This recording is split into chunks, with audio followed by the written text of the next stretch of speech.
What's up? What's up? What's going on? This is I don't know what this is yet, but I'm hanging out with my friend Screamy Memey over here. Sorry, I don't even know your real name. Do you want to give us an introduction on who you are? Yeah, my name is Paxton.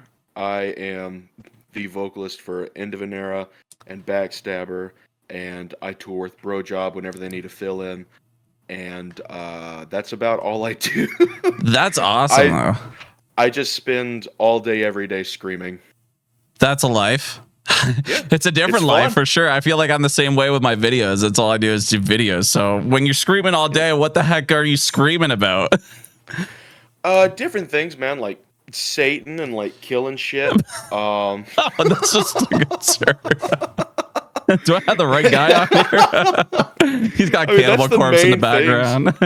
Yeah, man. Butchered at birth, and then I got my fucking ICP flag right there. Oh shit! Dying fetus right there. That's awesome. Yeah, I think did Cannibal Corpse just drop a video last night? I can't remember if it was or not. But there's one of the bands that are like that I'm just kind of getting into, and it's just like, oh, this is interesting. I'm like, this is actually really good, like musically wise. I don't know what they're really singing and screaming about, but it's Cannibal crazy. Corpse is all about murder. Yeah, I kind of figured. Every song they have is murder. It's like horror movies in audio format, basically. Wow. Like they have stuff about slashers and stuff about like zombies and like redneck cannibals and fucking like stalking people and hitting them with hammers and shit. Like, oh wow, it's good stuff, wholesome shit. Good stuff. It's church music. Church music, yeah. Yeah, man. They can clear a church for sure. Yeah. No, that's awesome, dude. So yeah, I know you're a little bit younger. You don't have to tell us your age or anything, but if you want, tell everybody how long you've been screaming for and stuff like that, because for this kind of video that I'm making, maybe putting out there for everybody to kind of see, for myself, I'm just doing this as like a little vocal diary kind of thing. I want to learn how to scream, mainly bluff for some of the content ideas, which I've already bounced off with you. And you said it was like, yo, fucking do it. So I have a little bit of experience screaming. I've played in bands. Maybe I'll post some of these little clips up quickly. But I've done some screams. I used to do like the Alexis on Fire kind of style screams back in the day. I think that was like more or less my influence at like the age of 20. But yeah, I had a little bit of singing experience as well. Been in studios and done all that stuff, so that's a lot of fun. But for yourself, yeah, I know you're a little bit younger than I am, but how long you been screaming for? So I started when I was 15. Okay. So later on this year will mark my 6th year as a vocalist.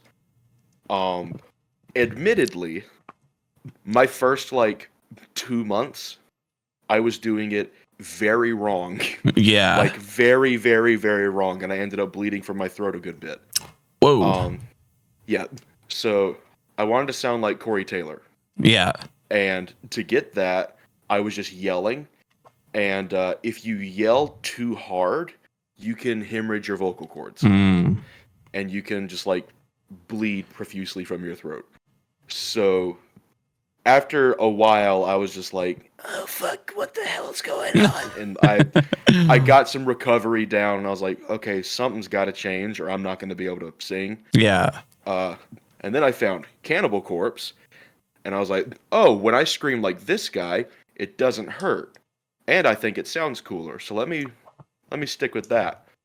And that was basically the beginning of like real screaming for me. Nice. I listened to Kill, like that whole album, and I was like, okay, this is it, because this is way heavier than Slipknot. This sounds fucking evil. This is what I want to do. And I started imitating George, and just from there I got my low screams and shit like that. Right on. That's awesome. Yeah, I know we were talking a little bit, and you're like, oh man, I just really want to be lower and lower and lower. So yeah. I don't blame you one bit there. But yeah, that's fucking awesome. It's cool that you actually have experience with it as well, a little bit more. And that's why I kind of approached you. I've seen your TikToks. They're phenomenal. Even your raw stuff versus your recorded stuff. I think that was the main reason why I wanted to like start off with you and just pick your mind and stuff apart with that. I guess even just for this kind of video, it's like, I guess like kind of take us through the basics, I guess. Like take me as a person that hasn't done anything at all. What do we know? What do you want to tell people on the way?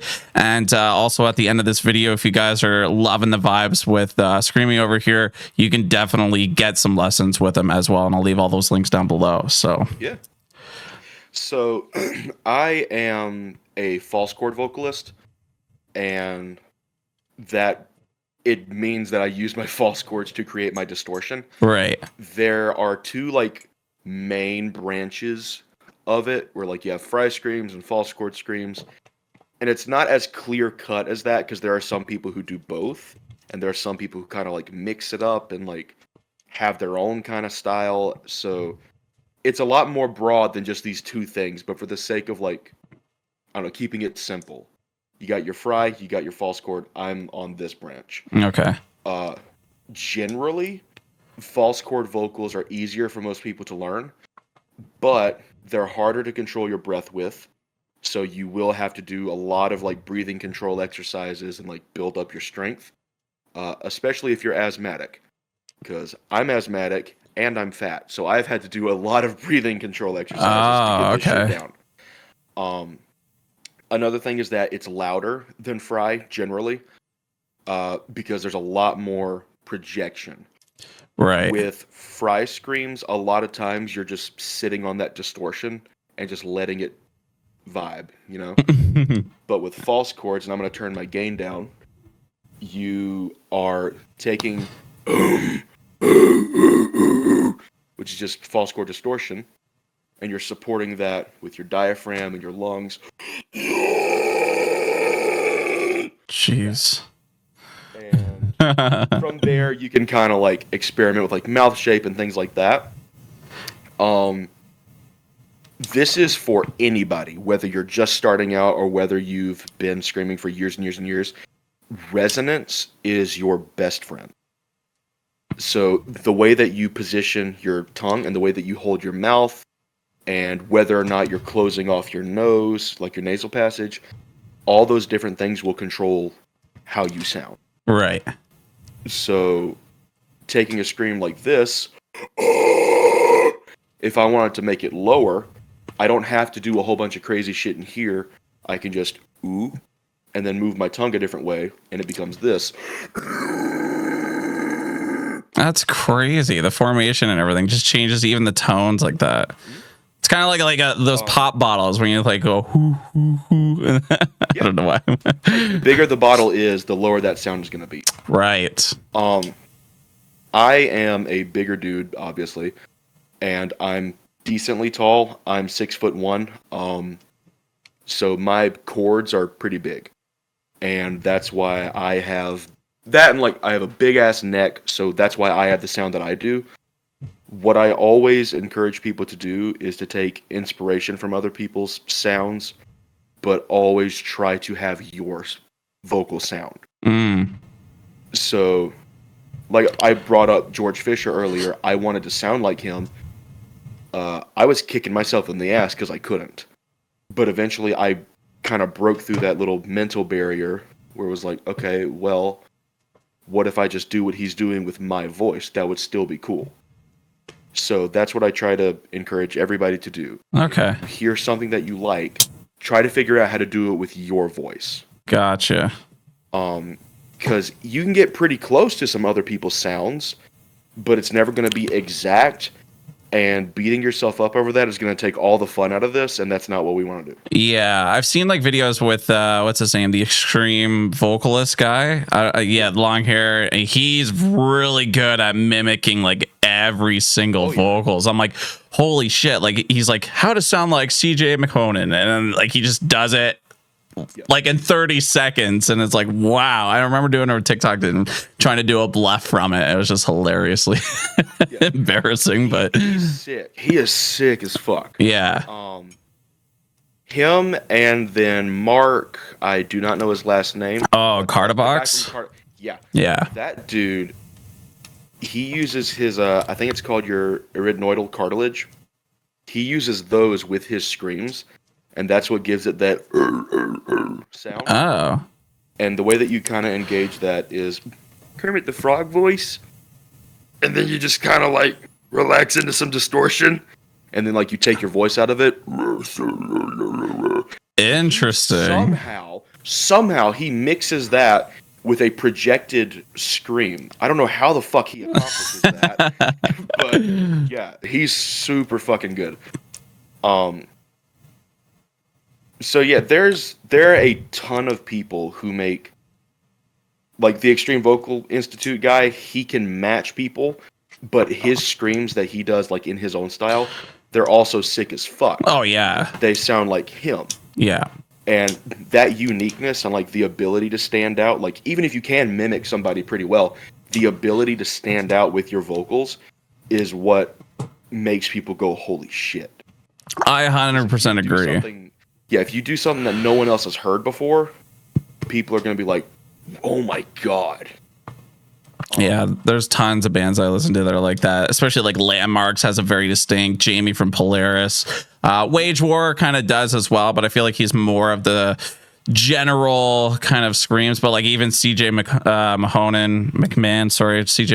and then again, CJ McMahon kind of sounds like the Fit for an Autopsy. Like, it's kind of on that same route. So it's like, yeah, it's when you hear something like that, and that's what attracts me into some of these bands. So I definitely agree with that. Yeah. So yeah, I guess, sorry, go ahead. No, you go ahead. I was just going to start turning it into the next part. I don't know what we're doing, guys. Oh my God. But yeah, so I guess like when we were talking and stuff, I kind of asked you, like, what should I do before kind of like warming up or what can I do before we jump on? And you obviously gave me like this killer recipe of like tea. So do you want to explain that, how it works, and maybe it'll help some people that are just going through some rough times with their vocals? Yeah, absolutely. So what I do prior to any kind of like serious tracking, I steep some herbal tea. The one that I use, I actually have the box right here. I wonder if I didn't get the same one. I think it's pronounced Bigelow, like the wrestler, but I don't know. But ginger peach turmeric. Nice. I got some ginger peach. I don't know what else is in it, but it's amazing. Yeah, so I do that because like the herbal tea will like soothe everything, like relax everything. You also want to drink it as hot as you can stand it. You don't want it to be scalding, obviously, but like pretty warm. The reason is because when you drink something warm, it relaxes all the muscles in your throat. And that's why you don't ever drink like ice water when you're doing vocals. Because as soon as that cold water hits in here, everything tenses up. And you don't want that because that's when you're going to strain yourself trying to like push past all that tensity. Makes sense.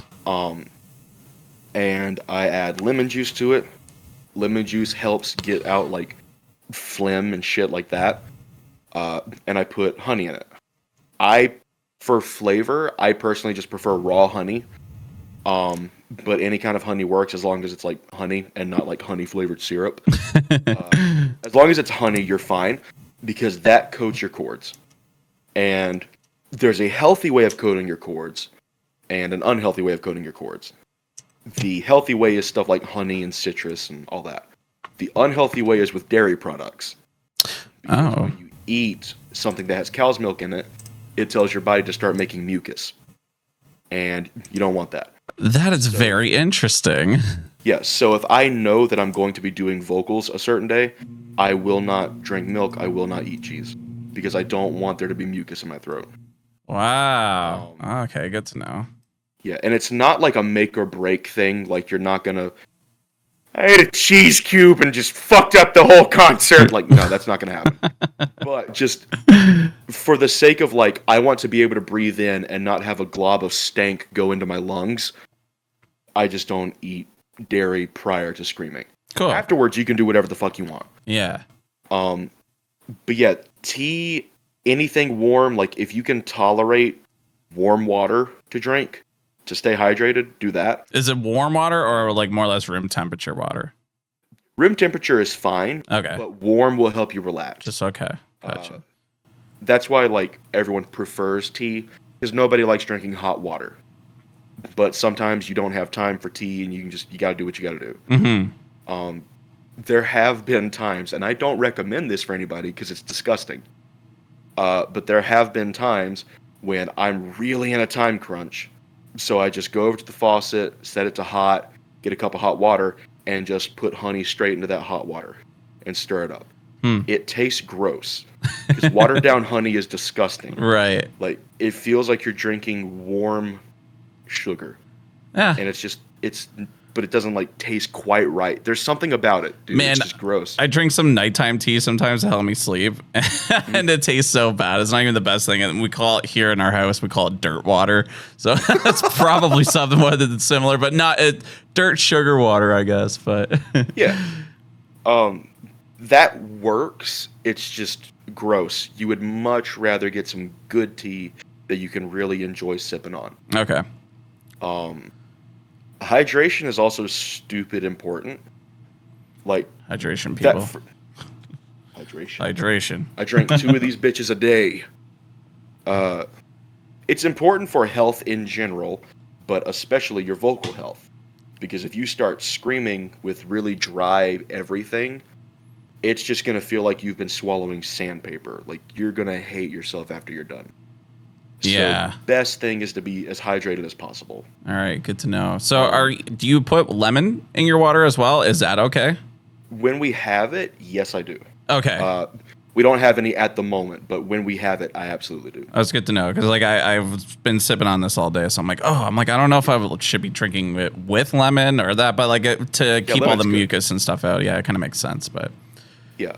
When I was on tour the other week, like prior to shows, because like on the road, it's kind of hard to stay as hydrated as possible. So prior to shows, every venue had like free water. So I would just drink a fuck ton of the water before going on stage. Just like, I got to catch up with hydration. Mm-hmm. But if you can hydrate throughout the day, that's going to be the best.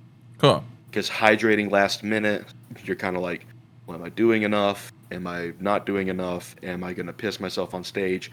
Like, it's all that. That was going to be my next question. I'm like, you ever had to stop the show to go take a piss at that point? I haven't had to stop, but I have had moments where it's like, okay, show's done. I need to go to the bathroom now. So, do keep in mind, like, hydrating last minute, that's a key to, like, pissing yourself. Perfect. Try not to do that. So if you guys see somebody on stage chat and they piss themselves, it was for a reason. Yeah, it's for a good reason. They're doing it for metal. Another thing is, like, if you're going to be like on stage, you really need breath control anyway, but having good breath control will prevent you from passing out in a high altitude environment. One of the shows we did was in Colorado. The air up there where we were at, it was called like Grand Junction, I believe. The air was so fucking thin that, like, between lines, I had to move the mic away and go, because I couldn't do what I usually do, which is like scream a little bit and then just like get like a little sip of air. I couldn't do that because the air was so thin. I had to take big, deep breaths. And Andrew decided that would be the one fucking show where we use a fog machine on a stage that is like, it's not ventilated. So as I'm breathing in, I'm like, damn, this air tastes bad. What the fuck? Oh, I know it's that like, whoa, smell and taste too. Yeah, it's because I'm just breathing in fog directly. The show went really well. It's just like, breath control is so important because of shit like that. Interesting. So I don't know if you heard about like Ronnie Radke. He like canceled a bunch of shows because of like air quality, and he says he couldn't sing the way that he is. So that is a thing then. That's absolutely a thing. Okay. Yeah. That's why for this, because there are some vocalists who, and I'm not like judging anybody, I'm just making a general statement. Yeah. There are some vocalists who rely on cigarettes to get their tone, because like, when you smoke a cigarette, you get that like, hey boy, what are you doing later tonight, brother? Like, you get that kind of tone. There are some vocalists who rely on that. If they want to do that, that is absolutely their choice. I have no judgment towards that. Sure. But for the sake of healthy vocals, don't do that. Well, when you see, I don't know if you have them down in the States, but like our like smoke packages have like people with holes in their throat and black lung. Oh, you didn't know that? Oh, yeah. I think some of them do down here, but not. Oh, it's bad. Yeah, you don't get like this nice packaging. It's like teeth rotting out, like you're a meth head. Like there's a hole in some lady's throat. It's like you're gonna look like this if you smoke. So like when I see that at least, and think of taking control of your vocal cords and something, like they're fucking probably done if you're smoking. I have no idea, but it's I used to work at a Dollar General, which is like just a convenience store, and we sold cigarettes. We didn't have packages with like cancer patients on it, but what we did have was big ass warnings over the top of the case that was like, if you smoke this, you will die. If you are pregnant and you smoke this, your baby will die. Be careful. Literally it's says like, you okay, will die. cool. Like straight up, it's just like this shit will give you cancer and you will die and it will be sad and everyone will cry. Just like depressing shit. But the actual packaging is like super sleek and shiny, and it's got like stripes on it and like all this cool shit. Whoa. And like some of them have like pictures of like silver eagles and shit that like they shine in the sunlight. Like it looks super fucking cool. It's so American. Yeah, it's so fucking cool to look at. But then you try it and you're like, oh my god, my voice is gone. Yeah. So try to avoid doing that because it dries the fuck out of your cords, and it's just also like not the best habit to have. True. 100%. Smoking's bad. Okay. Drugs are bad. Okay. Really strong alcohol prior to screaming does a similar thing. Okay, so like liquor compared to beer? Right. Beer is probably more safer? I would say, yeah. I wouldn't like drink like 3 beers before going on stage. Oh, like, okay. If you're just like, well, this venue's got free alcohol, I want to partake because I get the jitters. Like, drink a beer, and then do whatever. But like, the more alcohol you drink, the more everything will dry out because it just flushes your system. Another reason to stay away from harsh alcohol prior to screaming is that it numbs everything in here. Like when you get fucking hammered, the first thing that goes numb is your throat and your mouth. Oh, I thought that was just me from yelling too much at a concert or something. But no, just drunk and I can't feel it. Yeah, if you get drunk, like the first shit that really loses feeling is all of this. So what that essentially does, it makes it to where if you strain yourself, you can't feel it. You can't feel where your distortion is at, so you don't know if you're in the right place. And if you're extremely hammered, you fall off of your stage and you hit your head and you die. So it's better to just not drink strong shit prior to going on stage. If you want to get hammered, save it for after. Noted.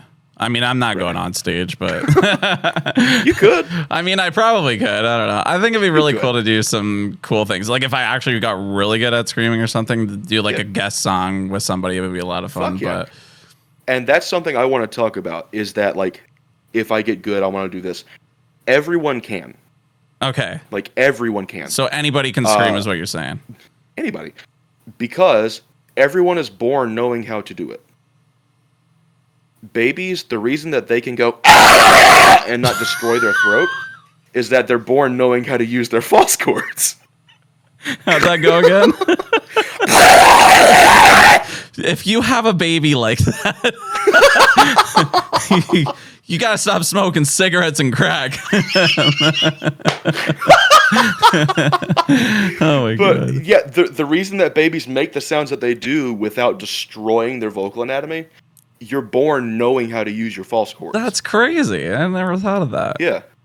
But as you age, you start to hear, mom, dad, brother, sister communicating with just their true chords. So then you try to imitate that. Eventually you learn speech and you no longer have to communicate with harsh grunting. You can use your words. So most people don't get into screaming until they're like high school age, 20s, however many.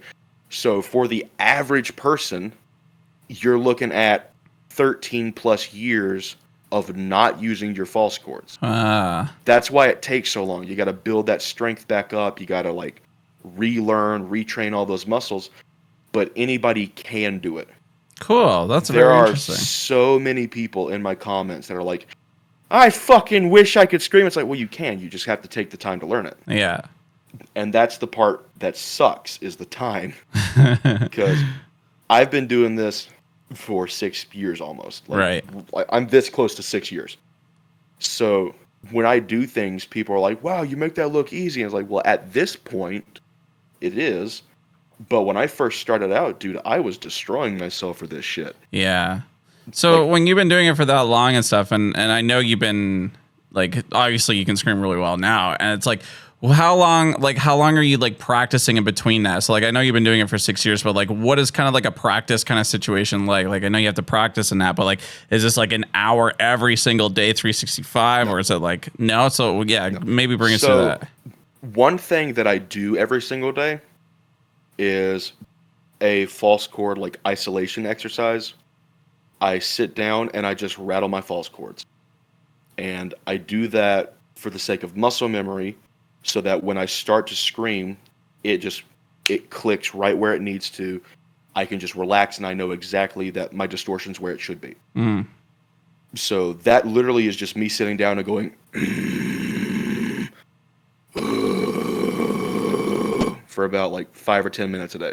Okay. That's also a really good warm up for screaming, because it gets your false chords ready to go. But as far as like actual, like, I'm going to sit down and allot some time for practice, I do it about 3 times a week, because you want recovery days. Okay. If you give yourself no time for your vocal anatomy to relax, and like if you strained yourself or anything like that, if you don't give yourself any time to recover from it, you're going to start making negative progress. Like, you're going to start moving backwards. Okay. So I do 3 days a week. Some people can do like fucking 5 days a week, where they do like 2 days, skip a day, practice a day, skip a day, 2 days, and then they just fucking, I don't know how they work it out, but I've known some people who do like 5 days a week, and I'm just like, dude, fucking calm down. And I will say, is like, for the amount of time that I practice, in general, practice for what you want to use it for. So my goal is to do live shows. The minimum for a live show typically is going to be about a half hour. The maximum is like an hour. So at most, I practice like an hour, maybe an hour and 15 minutes. Mm-hmm. That does not include the warm-up. I warm up for about 15, 20 minutes for the sake of getting everything ready. Because if you dive straight into it, there is a risk of straining yourself. There's, I don't know what it is. It's like this little hump, basically. Yeah. Where, like, you start off and like you're getting all the phlegm out of your throat. You're getting everything ready to move. And then 20 minutes into screaming, like, especially if you're recording, you get 20 minutes in and you're like, damn, it sounds awesome right now. So I have to go back and redo everything I just did. Like, if you're recording it. Oh. So it's just taking the appropriate amount of time to warm up makes all of the difference. So I'll take 15 minutes, 20 minutes if I need it to warm up, and then I'll practice for like sometimes 30 minutes, sometimes an hour. It just kind of depends on what I'm doing, how I'm feeling. And I will say, for the people who want to learn how to scream, best thing you can do is find a song that is very easy to sing. Find something that has big spaces for you to get your breath. That'll teach you some breath control, things like that. Find something that's maybe a little bit slower. So don't start out with Attila. Right. Like, don't fucking, the whole like thing, like, don't start off with that. I typically tell people to practice the Sanguishugabog. I don't know if you've ever listened to them. I don't know what it is. Okay. They're a death metal band, but they do like slower, like really chunky, like type of shit. Okay. I love them so fucking much, and they have a song called Dead as Shit, and it's a really slow song. So whenever I'm teaching someone, I'm just like, okay, practice something easy this week. If they want suggestions, that's like my go-to. Oh, because the vocal pattern is literally ba ba ba ba ba ba ba ba ba ba. Yeah. But it's really, really simple. Like, that's so easy to follow along with. So when you do start to practice songs, pick something that you can do, and then as you work on it, add in harder things. So, like, as for me, like, I'm thinking of like songs that I know that I would love to scream and stuff like that. So, what would be like a good indicator? I know, like, you have the spaces and stuff like that. I mean, I'm more of a metalcore kind of person. I feel like if I were to go somewhere, and maybe this would be for somebody that's like just starting off, because that's basically what I'm doing. I would go to something that I know all the lyrics to and just love singing and stuff. So, like, Right. I guess so, like, not as fast as singing, I guess, have those breaks in the middle. I'm trying to think of something off the top of my head, but I can't. But I just feel like even if I were to try to do this at 16 years old, it'd be like, I'd go straight to like Asking Alexandria kind of deal. Like, so. Yeah, pick something that you're already comfortable with. Okay. Here's the key. The only reason that I bring up Sanguishugabog is because that song is so simple that if you can't think of anything to do, Gotcha. that is so simple you can just pick it up in like a day. Oh, sweet. Just have it. But like, if you are comfortable with like Asking Alexandria or Kill Switch or fucking Avenged Sevenfold or whatever it is that you are really, really into, and you know it by heart, you know the parts, you know where to stop singing at, like everything, that would be good. Okay.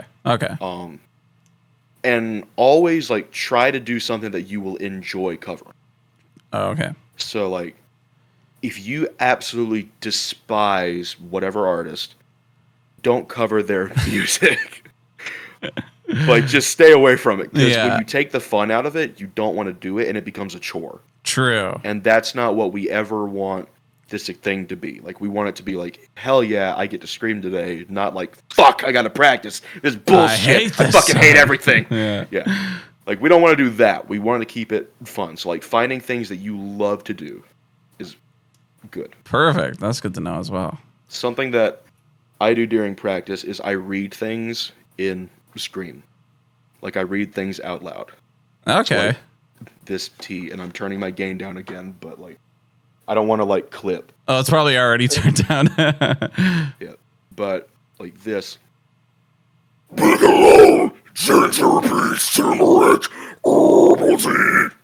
that. There's a guy on TikTok that I think I've seen that he just goes around the grocery store and just starts yelling the homie out. Larry. Yeah, he just Love starts that guy. screaming random shit. Now that you're doing now, I'm like, I'm just wondering if he's just warming up and just using it as the TikTok content. He might be. That dude has such nasty vocals, dude. I fucking love Larry. I He's get cool. tagged in his video all the time. It's with I think he goes into like Costco or something like that. And it's a computer that just says blah, blah, blah, blah, blah, blah, blah down it on like the notes. And he just goes to it. He goes blah, blah, blah, blah, blah, blah, blah. Yeah. It's hilarious. My favorite parts of all those videos is when like he'll be in like a candy aisle or something. He'll be like, "Gummy worms," and then he just looks, and there's just a dude just like staring at him. It's like, what the fuck? I love that shit so much, dude. Yeah, the way people are coming up with content right now, especially with metal music, it's just hilarious. Oh, yeah. That's something I've never done. Is go out in public and scream at people. I mean, like, it's there. You can definitely start there. doing it. It's an option. When I lived in South Carolina, I lived next to a cemetery and like around a bunch of woods and shit like that.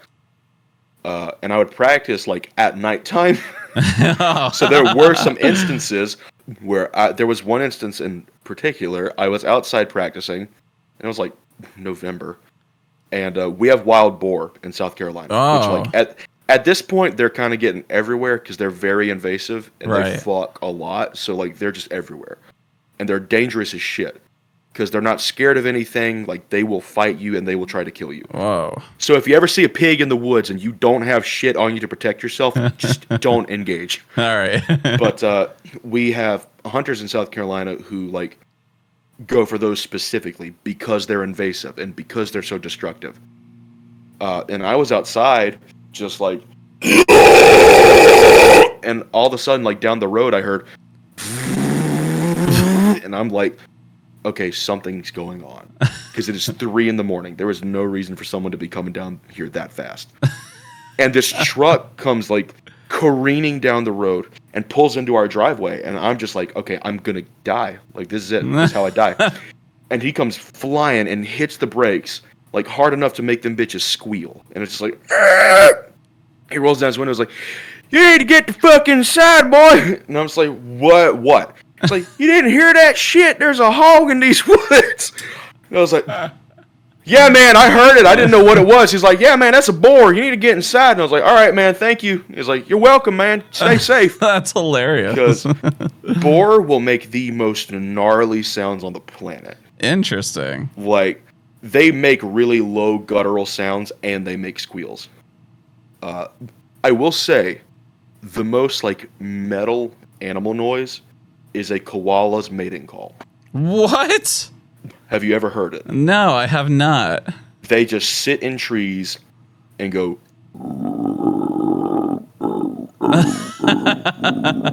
like super low, and then like they click.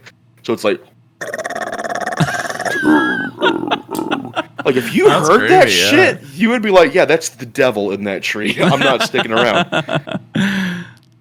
But yeah, like, koalas, they're good like slam vocalists. Boar are good like death metal vocalists. That's crazy. Boar have that range that koalas just don't have, you know? Yeah. That's cool. Yeah. So I guess we got like the I guess like your drinking solution down, get your voice warmed up. So do you want to run, I guess, me or something? Like, how would you kind of go through your warm ups? I'll kind of do them with you, I guess. So I don't know what I'm fucking doing, but yeah. What I do to warm up, I do the false chord isolation. So it's just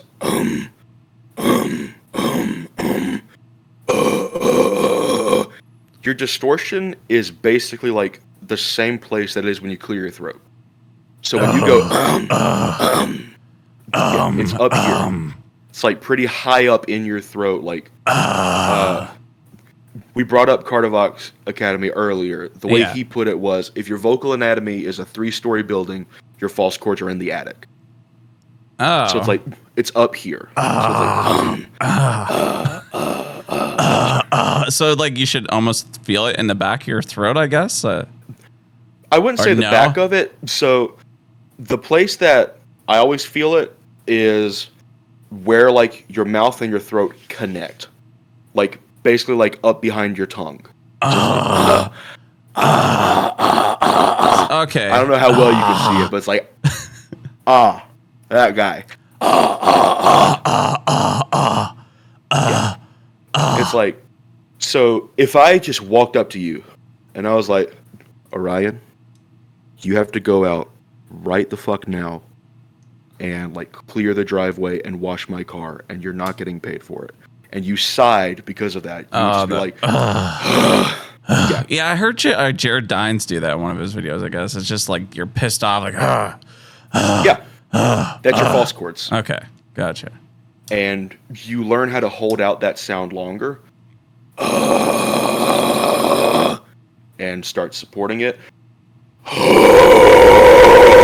And from there you can start messing with resonance and things like that. Like that. Jesus. Resonance is entirely like your mouth. It's like your sound comes from here, your tone comes from here. Okay. Is the gist of it. So when you say you're like holding it or like carrying it with your diaphragm, I'm assuming, right? Like when you're holding that breath out, I guess like how would you like hold that? Like how would you describe to somebody to like are you just like tightening it up kind of thing? Like I wouldn't say tightening. It's like I've heard people like kind of like they just kind of like big old belly breath. Yeah. Like breathe with your guts, not with your chest. Oh, okay.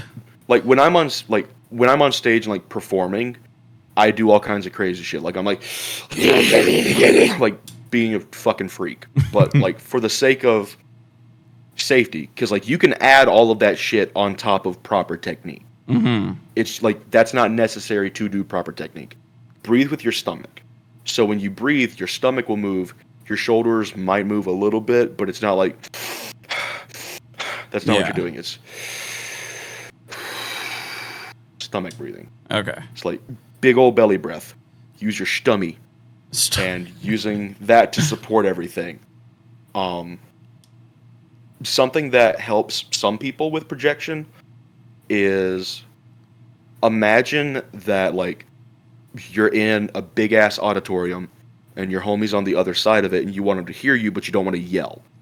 You just kind of like, you get a little bit louder. You project your voice over there. Doing that with that distortion. So, hey, you over there! I fucking hate you! Like that. That's interesting. Okay. Yeah, like aiming it, basically. You're aiming it at... So, aim at what's behind it. Yeah. All right. But yeah, for the sake of like warming up, because I keep going off on tangents, and I apologize. It's good. I do that isolation, and then I say my vowels. So A, E, I, O, U. But with like that false chord isolation, I'm not projecting anything. I'm just saying shit. It. Yeah, warm up everything. And then I do like consonant sounds like ha ha ha, la la la la la la la, like that. Very exaggerated facial expressions. Get everything in here warmed up. Shit like that. And then I'll start doing some screaming. So like, hey, hey, hey. And then I'll do like a line from some shit, or I don't know what to sing because I'm on the spot now. But it's like just fucking like disrespect your surroundings. Disrespect your surroundings. Like that. And I'll do a few lines of shit, and then I'll try, because I try to be, unless I'm doing like stupid guttural shit, I try to be very enunciated with what I'm saying. So I'll try to do something fast and try to make it crystal clear. Like that part of the saw is the law, where it's like, I'm going to take this off. It's like a hurricane inside of your head. The person never running, but your brain is to the pinning, you go burning, why is to the fitting, just let go! Jesus, that was and actually I try really to make clear. I try to make everything as clear as possible. Wow. Again, unless I'm doing guttural shit. Yeah. Because if I forget lyrics, I just... Because like no one's going to know what the fuck I'm saying anyway. No, definitely not. If you say it in the same syllables of everything, it'll be all right. Yeah. But if it's just like a lower scream or like a mid scream or a high scream, I try to enunciate as much as possible. Cool. So I'll try to do some fast shit, make it clear, and then I'll go through my range. So like my highest, my lowest, so fucking highs are very loud, by the way. Like high screams are way louder than low screams for most people, so that's why I'm backing up. Okay. But and then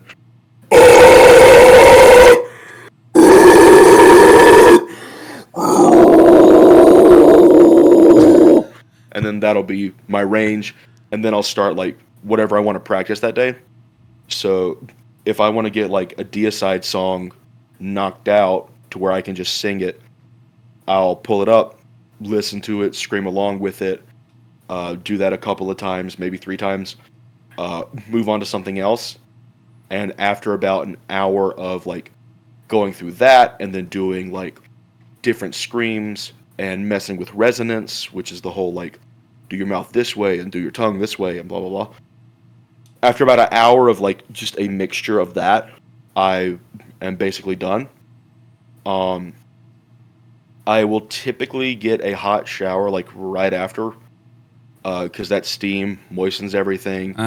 And it'll also, like, if there's anything in your like sinuses, that steam will loosen it up, get it out.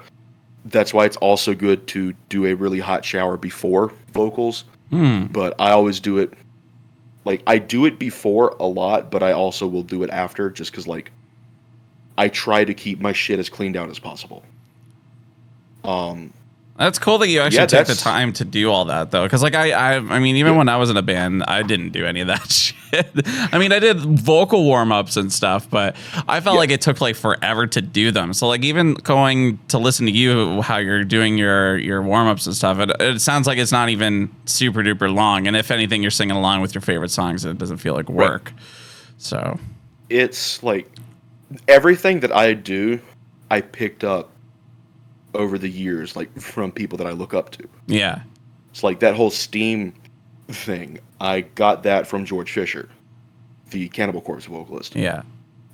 They were, I believe it was Evisceration Plague. It was either that or Torture. But anyway, they were recording it, and they're for most of their, well, not most, but like for a lot of their 2000s albums, they would do a studio documentary, and it was either Evisceration, Plague, or Torture. I don't remember which, but there was a part where George needed to like loosen up, moisten everything, and he has like this little desktop humidifier that has like this mask face shield over it, and he just put his head I think in I've it seen Ronnie Radke use that in a couple of his TikToks. and just breathe in that steam, Interesting. get that moisture in.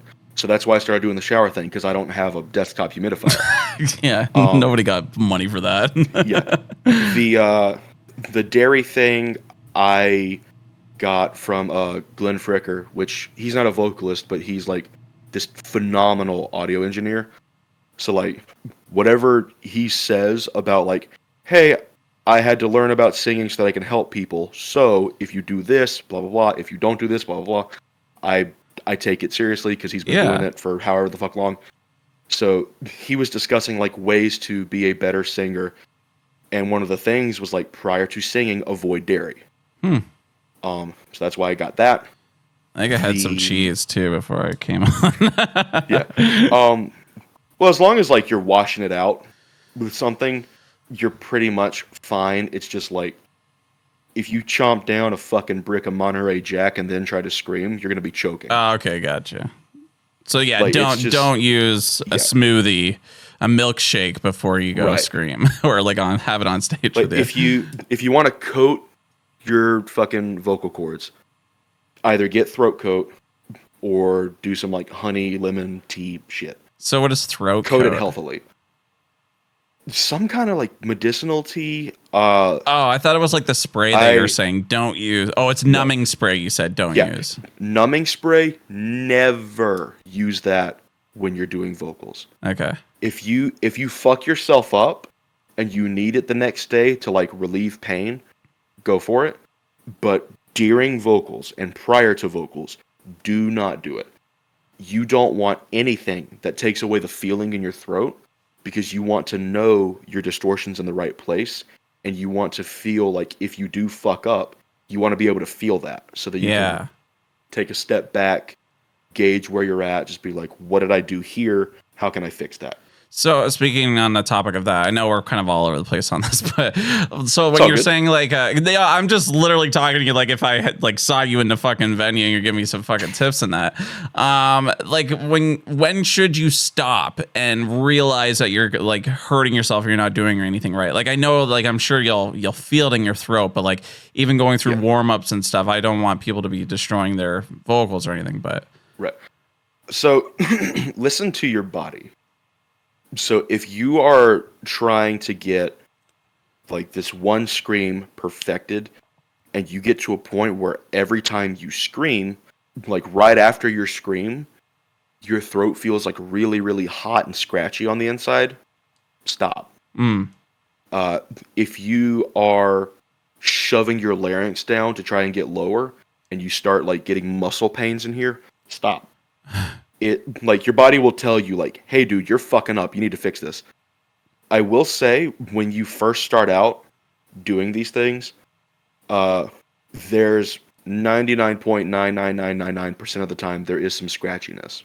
Sure. There's some itchiness. It's because you're not used to it. Once you get used to it, that goes away completely. You haven't done this since you were 1 year old, chat. Right. So at this stage, I can scream for however long, and typically it's not going to bother me. Okay, that's cool. The first song that I recorded with Enda Vinera, I screamed for 6.5 hours straight. Holy shit. And now it's just one song. And layers. So obviously after that, I was a little bit like, ugh, but I gave it a day's rest. And the day after that, I was back doing covers for TikTok and shit. That's crazy. Because consistency is going to be the key. If you consistently are healthy with how you scream, and you consistently allow recovery time, the odds of you hurting yourself go way down. And if you get really like exhausted, just like, oh my god, everything's scratchy because I screamed for 6 hours, you're going to recover pretty quickly because you're just used to everything. If you're consistently doing it wrong, there's a chance, and like I'm talking like tiny.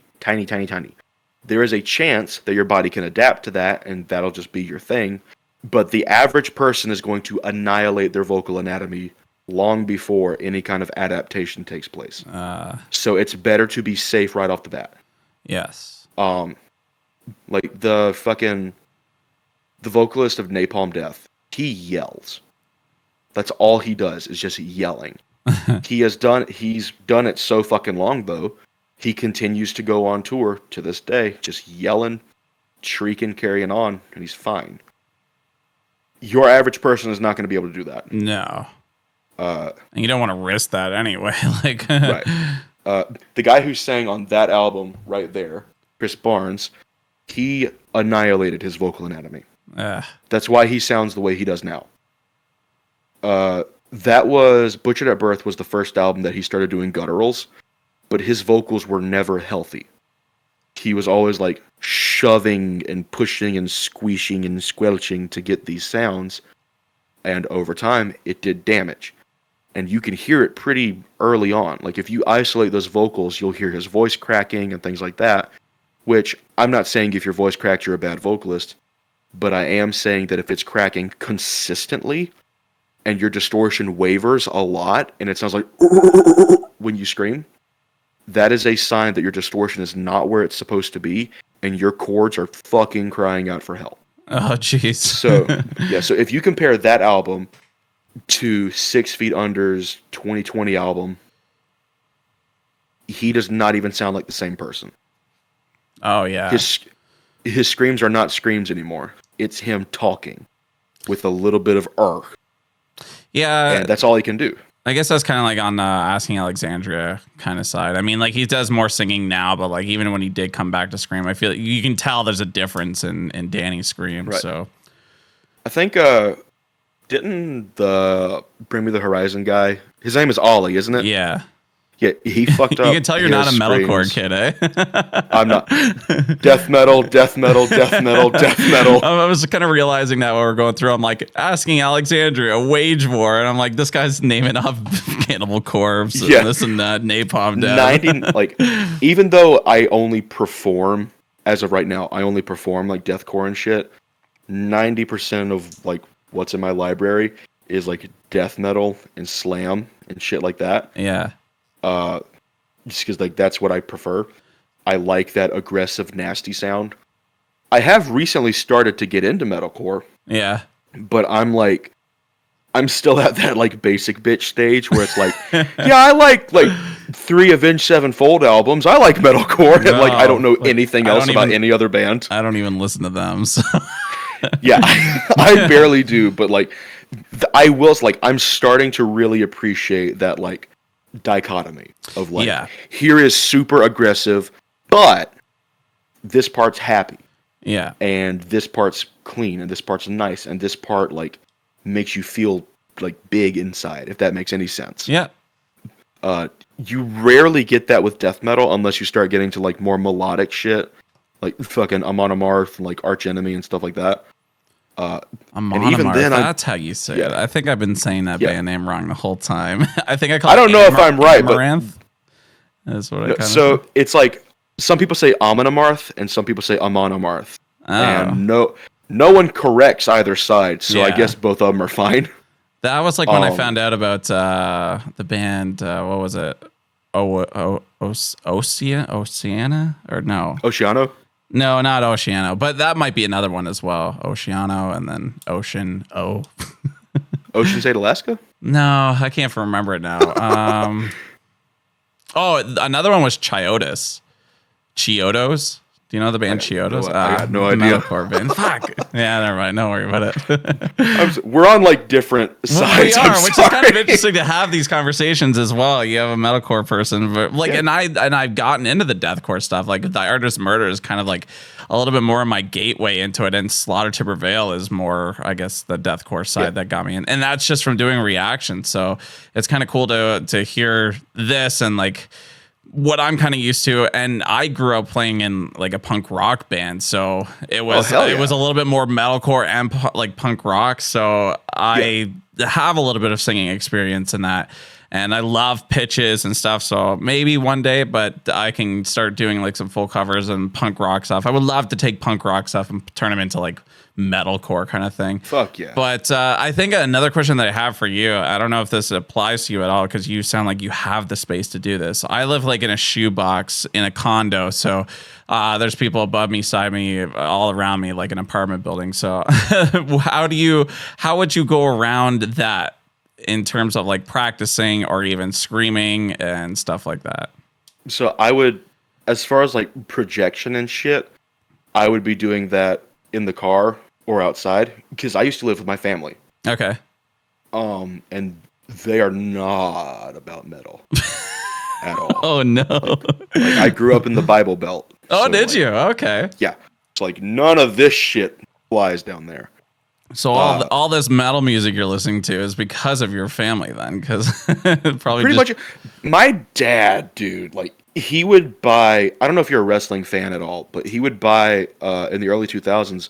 WWE would put out CDs that had all of like the current roster's theme songs on it. Oh, okay, yeah. And in the early 2000s, there were a ton of metal bands who did shit for WWE. Mm-hmm. Like Disturbed, Limp Bizkit, Motorhead, Saliva, like all these other bands, they were doing shit for WWE. So he would be playing this, and like without knowing, he was showing me Disturbed and Motorhead and Limp Bizkit, because to him it was like, oh, that's Triple H's theme song. You know, I've seen him beat the shit out of Shawn Michaels one time, man. You should have seen that. That was cool. I was like, hell yeah, Dad, that sounds fucking awesome, man. Me and him both love wrestling. Did you grow up in like the same place with your parents? Like, because I noticed you, when you talk about people in your hometown or something, you have the accent. I do the accent. But why don't you have the accent now? Like, is there a reason, or? So when I get pissed off, my accent gets extremely thick. Okay. Like really, really, really thick. But whenever I'm talking about someone from back home, I just do the accent so that everyone understands I am from South Carolina and nowhere else. I would not have thought of that. Like, I know, like, I can kind of hear accents like that, but it's not as strong as I would think. But I do the same thing. My dad's accent is so fucking thick. Is it? Like, it is very, very thick. Like, he talks about, like, hollers and haints and boogers and all this other shit, like, from the mountains. Because he's from Virginia, and, like, most of my family's from West Virginia. So we have all of like, there's a creature over yonder. We got all that. So I grew up around people who have very, very thick accents. And when I was little, my accent was really thick. And then I started hanging around my friend Jacob. He does not have a thick accent at all. Mm-hmm. And you know, like when you're around someone constantly, like you start to like you mimic, kind of match, right? So neither of us have a particularly thick accent. Like, there are some words where you can hear it. Yeah. Like, if I say "ol" or "on" or something like that, it kind of, like, comes out and people are like, I know where you're from. You know how to marry your cousin, don't you, boy? Oh, boy. But, but, like, I don't know. It's just, everyone back home has a very thick accent, but I had a friend who didn't. So we just kind of, like, did that. Yeah. The fuck was I gonna say? I don't know. Oh, the reason that I always do the accent is because that's just how I'm used to everybody talking. Oh, for sure. I did the same thing when I'm talking still about not my used Canadian to living here. Oh, yeah, I'm still not used to living in California. California. I've lived here for 9 fucking months. I'm still not 100% used to it. Yeah, it'll take a bit. That's a big change, South Carolina. Quietest place. Like, this is the quietest house I have ever fucking been in my life. Oh. Is this weird? Who are you living with? Are you living with friends or? I'm living with McNasty. Oh, are you? Oh, okay. Tell him what's up for me. So, like, you would think that because I live with a YouTuber who yells, that this would be a very loud house. It's not. It is silent here most of the time. Dude, unless one of us are screaming. I can attest to that. I live in a fucking place by myself. I do my reactions, and I used to talk to my dog when I had her here, but like now it's just like, dude, it's quiet. I don't even have music on, and if anything, I'm editing. So a while back, and I mean like a while back, like it's been a couple years, I saw you do a reaction to Soil the Stillborn by Infant Annihilator. Oh yeah. And your dog was snoring in the background the entire time. It's like every time you would get quiet, it would just be like Yeah. And I was there for a second. I was like, oh, he's got like a breathing issue, and then I realized like, oh, it's his fucking dog. I'm an idiot. It's his dog. Yeah, she's hilarious. I miss her dearly, man. It's been like it's almost been like I guess almost 2 months now, but yeah, it's a different time of like just being here alone and stuff without her. So I hear you though. It is quiet when you're doing content creator. I feel like a lot of people might think that you see like some of these YouTubers like Jake Paul, and they have like that big house full of YouTubers, and it's just fucking chaos and content going on. I think I'd be the same. You think like because that's all you see, you think that's all that happens. Yeah. It's very different, and it's very lonely at the same time, if I will. Yeah. Me and my roommate Eric, all of my content is me screaming. Yeah. Like, even my skits, they involve me screaming and shrieking and making demon sounds. And his content is him, like, yelling at his friends. But there are times when, like, we just sit in the living room, like, so how was your day? Like, how are you doing? It's night and day. And it's just so calm and, like, relaxed. That's kind of like me and Metal Verb as well, because we're kind of the same way. When we do meet up, like, man, I have a lot of fun. I know you're buddies with him. Oh yeah, we've done tons of videos together. Well, not tons, but why the fuck haven't I seen them? Oh yeah, we have a fun video that we did. It's called Reactors in the Real World, and this was the first time we met. So we went to go grab a beer quick, but like, actually it was before this. We started filming right away. Like I went up to his place, whatever, and then I think we might have had a drink just to kind of like calm each other's nerves, or like I don't know why. But like then we started making content. We just kind of clicked through that as well, which was a lot of fun. But yeah, when you're making content like that, and then it's like you just chill afterwards, it's like it's like you don't want to go in that realm of content creating mode, but it's a lot of fun. It's cool to have people in that field for sure as friends. Yeah, and like getting in the zone is one of the most satisfying things ever. Like there are some because there are some days where it's like. It's hard to get in the zone. I want to. Yeah, it's hard, but like when it happens, it's like, so I covered this, and I already know what I want to do next. So I'm gonna pull up an instrumental, get it, throw it in Reaper, do that. Okay, what else do I want to do? Oh, this song. But then there are days where it's like, what the fuck do I do? I haven't posted in like 2 days, and I have nothing in my drafts. And you're scrolling on TikTok. You're scrolling through I'm scrolling just like any video that pops out, and like nothing happens. So I start scrolling through my comments and like, what are people suggesting?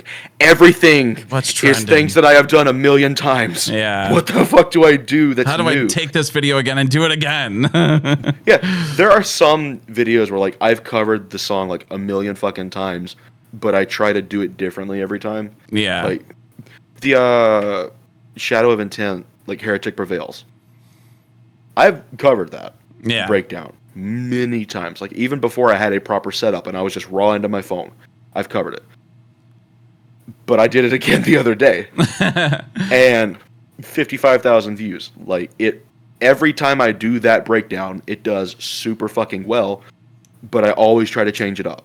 Yeah, and for me, it's like if I have nothing to post, which is very rare, like usually I'll go through my Twitch streams and I'll find something, because like I'll put them in a file of like really good breakdowns where I had good reactions to, and then I'll just quickly edit that at night sometimes. Yeah. But there's sometimes that I'll just download the video and repost it. And honestly, I did that with Kim Dracula's video. The first time it only had like 20,000 views, and then the next time I did it, it got like over a +1,000,000.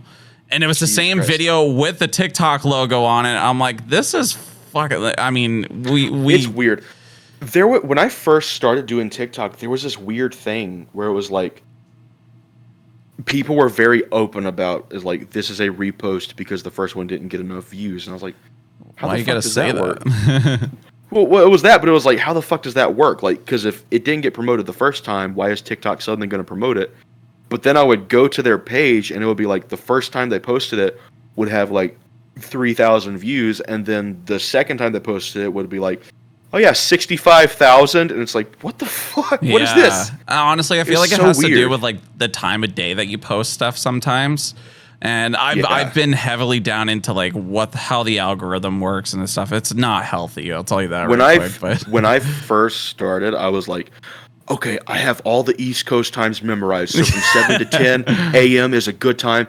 And then from 9 p.m. to 12 a.m. is a good time.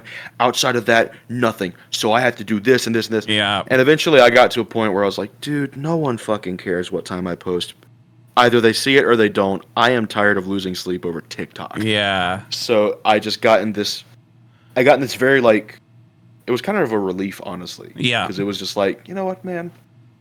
People like what I post. Yeah, and that's the thing. If you know what you're do it. posting and it actually works out the way that it needs to, like, that's the thing. I think if you are a content creator, you know what is going to pop off, then you don't have to worry and you just post it. I found there's been lots of videos like that too, where I post that at a random time and it's like, how did this just blow up for some reason? And sometimes like it's some of the videos that do pop off, it's like ones that aren't the greatest breakdowns, and I'm like, why is that and not the other video that I thought was going to go crazy? So much. For me, it's like videos that I put no fucking effort into. Yeah. Where it was like, because obviously, like, when you're singing things, you might have to do multiple takes to, like, try and get a good one that you are really confident with. Yeah. And it'll be shit where I'm just like, first take, fuck it. And I was like, okay, good enough, whatever. I just need to post something. Yeah. And I post it, and TikTok is like, would you like 800,000 views? It's like, no, you bastard. I want it on this thing that I spent an hour trying to record. Yeah. Why are you giving it to me on this and not this? And it's like, I don't know. There's no way of finding that out. I remember I filmed one where I changed my shirt. It was for like a Wage War song for The River. I'm sure you've heard that one, but it's like a cough, and then he blechs. Anyway, I was, I had like my keytar and everything jamming in the back there, and I changed my shirt out. I think I have like maybe 15 blush shirts on our merch store. Yeah. So I swapped them out for each clip and everything, and I posted. I spent like 8 hours editing this fucking 30-second video. Yeah. And it got like 6,000 views. I'm like, come on. I'm like, I'm not doing this anymore. The longest amount of time I spent editing a video wasn't even for TikTok. It was because I do YouTube shit, but it's like whatever the fuck I feel like posting. Because on TikTok, it's like, I'm the metal guy, I'm going to post metal. Yeah. But on other platforms, it's just like, what do I feel like doing today? And I wanted to start this series where, like, I watch a movie and then, like, break it down. Yeah. And the way that the first one I did was Insidious. The movie is like the movie, but the video is like 15 minutes long. Okay. 10 hours of work, because the way that I did it was that I just recorded audio. Like, I would watch it, and then it would get to a point where I'm like, okay, I want to recap what just happened, blah, blah, blah, make a few jokes, whatever. But there wasn't, like, a visual, so I had to make the visuals for it. And I was like, I'm going to do, like, really, like, crude animation where it's just, like, picture, other picture, move back and forth, do thing. And it went pretty fucking well, and people liked it. But it took 10 fucking hours of work for a 15-minute video, because I had to make every single thing on my own. I know. It was just, oh my God. I'm going through this video too, and I'm thinking of things that we're saying, and I'm like, should I pull up, clips? Do I go find clips of me playing at this thing and singing and photos that I have to dig up? I'm like, is this going to be worth it for people to? I want to, trust me, I want to. If people actually sat down and actually watched my fucking videos all the way through and have a great time with it, which I would think they would, and they do. But like, when it comes to reaction channels, man, like, you look at the retention time and it's literally like a few seconds less than the length of the song. So it's like people only watch the reactions, and it's like, man, so like you try to cut down the intro so much just to hold that retention, and like you have to, there's so much involved with it. And then, that's why I think I'm really good with the TikTok stuff, because it's boom, boom, boom, catches your eyes. It's fun. It's a like breakdown. Instant neuron activation. Like, it's a pops up and there's all these like flashing words, and it's just like, thing. Yeah, and then it stops for a second. You're like, what's going to happen next? And then it happens, and Ohrion starts making the face, and he's punching the mic. Now he's dancing. Now his chair gets knocked over. Like, it's a fucking show and a half. But it's fun editing those ones. I'm kind of lazy with what I post on TikTok. Like, it's fine. Trust me, man. If I could change one thing about my content, is not to have edited so much. And I honestly did it because of like, even with my YouTube videos, I'm like, man, like I had this thing, and now I commend all of them for quite some time now. But like, I just see them, they do the reaction, the videos in the corner. I'm like, like it takes them no time to. Where's the creativity in this? In my mind, as a graphic designer, photographer, and stuff, I'm like, I got to do something different here. So then I started adding in my little zoom ins, the camera shakes, another hit, so the logo will move, and then the black will fly out, and like. I try to make it more of an experience than anything, but then I've kind of fucked myself with it so much where it's like, because now you've set that standard. I know, and if I do anything less, it's like, wow, this isn't an Ohrion video. The only time that I like do a fair amount of editing is subtitling and potentially like putting a filter on something if it's like a comedy thing, because like I'm not gonna subtitle my skits just because I'm like, whatever, I'm lazy. But for like, there have been times like I'll take an instrumental because like someone will leave a comment where it's like, the first one that started, and I'm gonna be doing more of these, but like the first one that started it, this girl was like, I watched this so many times that I left my garlic bread in the oven. So I took a Thy Art Is Murder instrumental and screamed an apology for her garlic bread. That's awesome. And I put subtitles on it and like everything, and it popped off, and someone was like, this gave me so much dopamine, I forgot my fish was in the water and it drowned. So I took a fucking Whitechapel instrumental. Again. Yeah, I took a Whitechapel instrumental and I was like, I fucking Googled it, you asshole, and fish don't drown. Fuck you. And that popped off. And then it was like, I was folding my plates and I was like, you can't do that, fucker. So I've kind of like, for those videos, I put in like, I'm going to be making faces and like pointing and doing shit and like subtitling. But your content is basically already made for you at that point as well, which is great. That's fucking genius. Yeah, that's what I'm hoping with my bless stuff, or where people are like, now do a bleh in this song, and then that's kind of how I'll do that. But that would be sick. That's something that I try to aim for because it helps like boost your video. Is if it's a response to something. Oh yeah. So if someone's like, what about this band? What about this song? What about this vocal style? What about that? I do that. Like, interesting. I'll post a video replying to that. Yeah. And sometimes people will leave like really shitty comments on my videos, and I'll just reply to those with a song.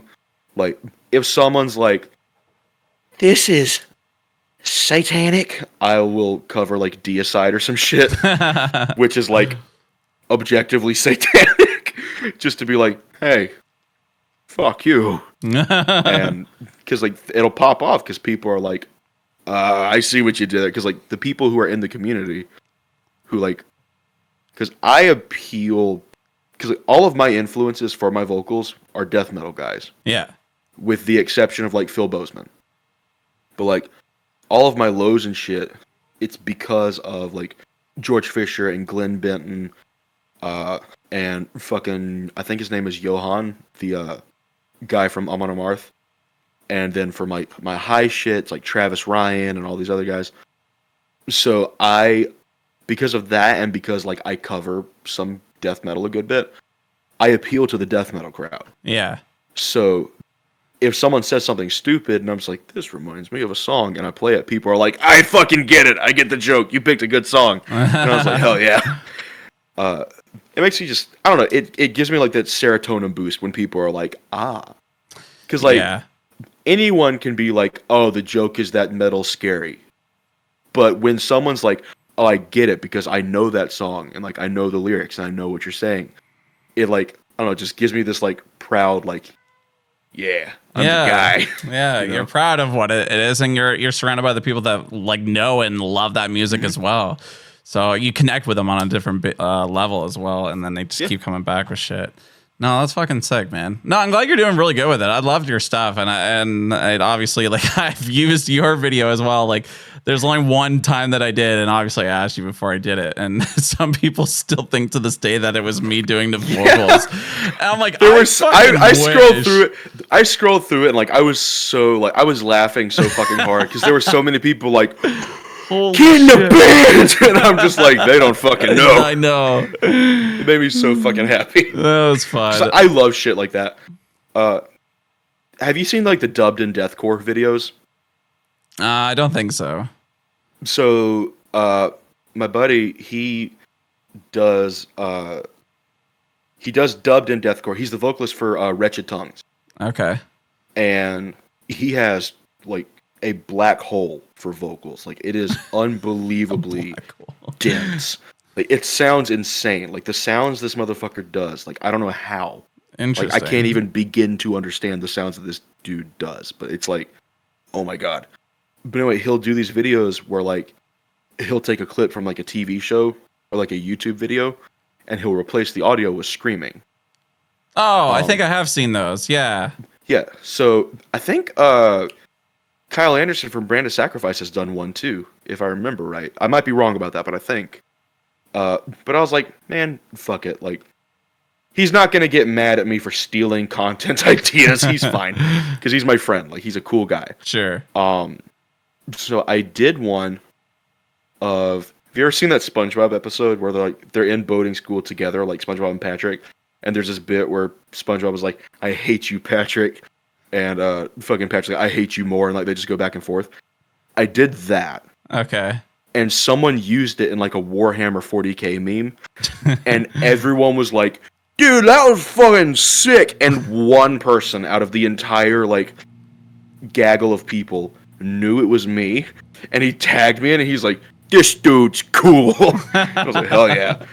It's like, I'm finally at a point where people in other like realms of TikTok know me. That's which is cool. Weird to think about, but like it happens and it's awesome. Yeah, I haven't really experienced that part yet. I mean, like, yeah, I don't really touch any other stuff. I mean, I do like some rap reactions and that. Like my NF one popped off and some other one. Oh, I haven't heard that name since high school. Goddamn. Yeah, NF. Like all my friends in high school loved him, and I've never even listened to it. Oh, really? I really enjoy it. Like I would love to dive down into more like rap reactions. I used to kind of listen to it before, like not NF, but like rap music. But I would love to just understand it. Yeah. Like I'm really picky about it. Like I fuck with horrorcore. So it's like Gravediggers and Insane Clown Posse and like Brother Lynch and like all these guys. Mm-hmm. But as far as like regular like fucking rap, I'm really picky. Like I don't know, man. I don't like the rap where it's like fucking clubbing and like just having fun and partying. Yeah. I like this shit where it's like I'm just gonna fucking kill somebody. Like I don't know, because it just sounds more aggressive, you know. It's like so. It's like Big Pun and like Ghetto Boys and Biggie and like all those guys, which Biggie talked about. The hard shit. Getting drunk. Yeah, like the harder shit. And like Tupac and all that. And it's just like I love that. Especially Big Pun. Okay. Like, Big Pun is a fucking legend. Yeah. And I will forever be depressed that like I could never see him in concert. Oh, I don't know who this is or even what it sounds like. He was this really heavy set guy, and he had the best flow in the game. Oh yeah, better than everybody, hands down, like better than everybody. I will contest even today. He has the best flow. Oh shit! Listen when we're done. Listen to Twins with a Z on the end by Big Pun featuring Fat Joe. It is Fat Joe. Yeah, Fat Joe's that sick name too. in a while. But it is so fucking sick. I love it so much, dude. All right. That was another thing I did when I was getting into like screaming and shit. Well, when I got into like being understood when I scream, because right off the bat it was like, fuck it, I'll just make noise, no one cares. But I did get to a point where I was like, I should probably like do words with it. So I would scream like rap songs. That's cool. So like, yeah, and I would do that because of like the flow. Yeah. Like you want something with a good flow so that you can like, if you want to do it faster, you can without really getting tripped up. Yeah. And like for me, rap was a really good way to do that. Oh, you should start doing that again now. I've considered it. But I feel like you have to like do like the really good big stuff and newer stuff to kind of pop off, but yeah. But yeah, it's just like things that have a really good flow. They're good for practicing speed, but they're also really good for practicing enunciation. Yeah. Because a lot of metal is just like, excuse me, I'm sorry. A lot of metal is just like, what sound can you produce with your voice? Yeah.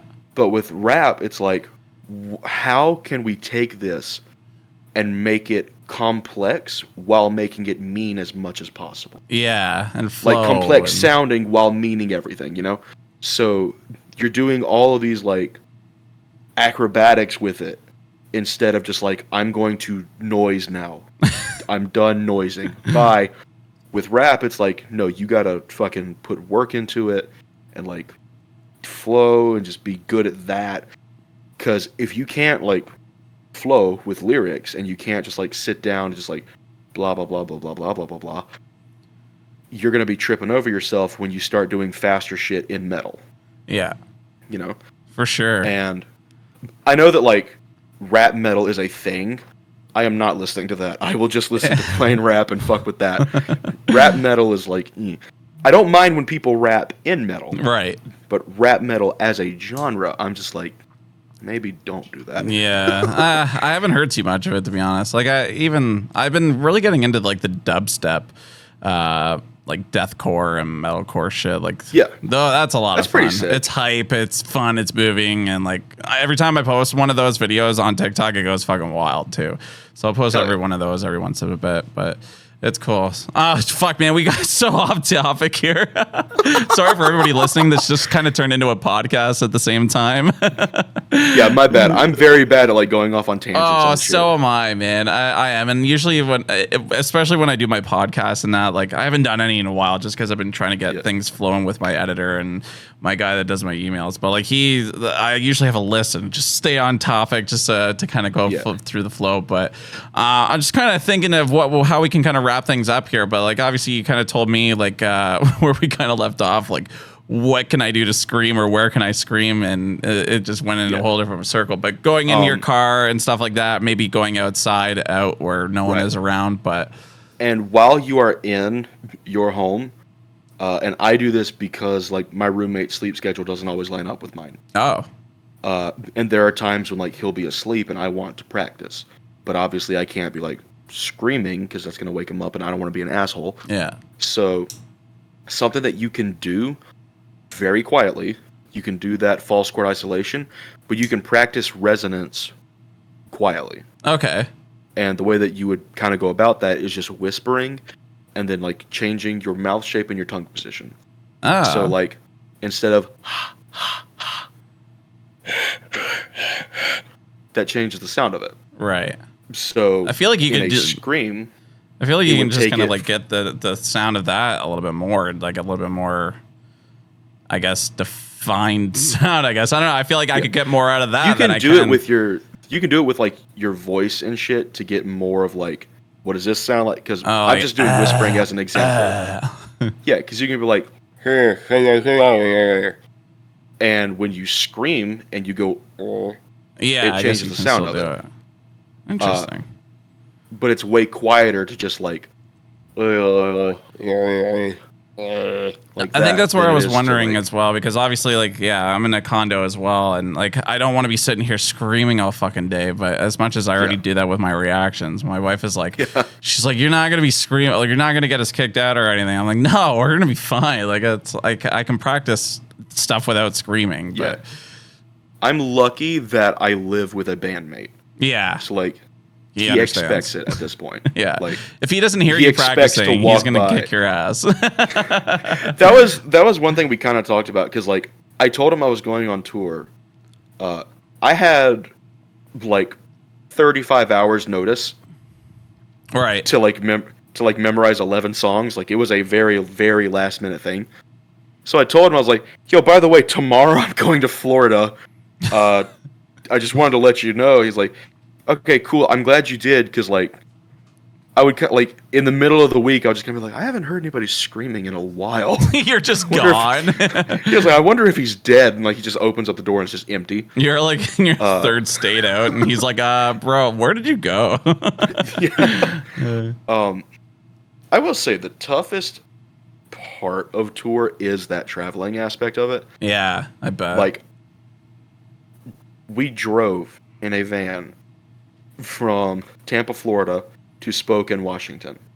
Yeah. Making like stops along the way, because like we were on tour. And then on the way back, we had to drive from Spokane, Washington to Tampa, Florida. it was hell. Just driving back? Or driving back was the worst part. Driving back was the worst part of it. We were finally in Florida, I remember. I was so fucking exhausted, I started to hallucinate, like, straight up. I think he's the rhythm guitarist. His name is Eric. And super, super sweet dude. I love him to death. Like, I would fucking kill for that guy. He's so nice. He was asleep in the passenger seat. Because I told him, I was like, I'm going to be fine. Get some sleep, because I might need you to drive later. And I remember, like, I don't remember what was said. I remember while he was asleep and my mouth was fucking shut, I had a full back and forth conversation with him. And after about 20 minutes, like, it clicks. And I'm just like, I am in Florida. We have not said a damn thing. I am on a highway that I do not recognize, driving the biggest van I've ever driven in my life. I need to pull the fuck over. Oh. So I turned on some, like, fucking Kubla Khan to, like, get my fucking blood pumping. Monkey see, monkey do. Yeah. Every Kubla Khan, like, because my friend Jacob, I told you about, he doesn't listen to metal at all. Yeah. So there are times when he's like, so I've heard about this band, can you explain them? I was like, he asked me about Kubla Khan, like, I think it was like a week ago. And I was like, okay, so it's like this. Bitch! Yeah. He's like, oh, okay, that makes sense. But I don't know, man, it just gets me hyped. Like, Kubla Khan, I didn't listen to them until like 2 months ago because one of my students, like, showed them to me. Yeah. And at first I was like, I don't know about that. But now I'm just like, oh, you're right into it, eh? Kubla Khan. Yeah, I'm so hyped about it. I've maybe done a couple songs. I only know the new one because I reacted to it, and it was just funny because of the monkey see, monkey do thing. But yeah.